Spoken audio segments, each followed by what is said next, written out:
Again, ito pa rin yung ibang klase ng ano ito, EPC tank.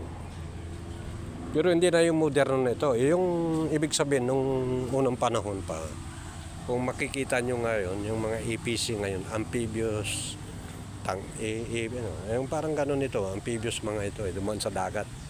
At dito naglanding. Maaring sa barko rin, yan, ang ginanan. At dito yung final kwan nila nung nag-surrender sila. At nakikita natin yung mga gulong niya. Yung nakita ko yung isang ipiniture ko kanina, iba rin ito. So pwede rin tayo umakyat dyan, pa-picture-picture. Pero okay na lang dito tayo at ipakita ko sa inyo. At ayan.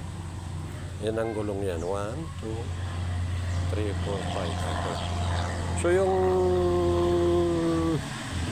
yung gulong niya at may ano, ito ang tawag dito.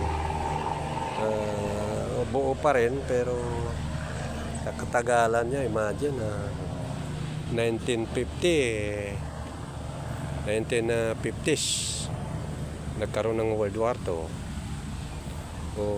Buhay pa rin hanggang ngayon ito. At ginawa na lang tourist spot ito sa lugar na ito. At kung makikita nyo sa paligid naman na yan, kasalukuyang opisina ngayon. Yung mga sungay ng gobyerno natin dito. At maganda sana matatapos yung kabila under construction.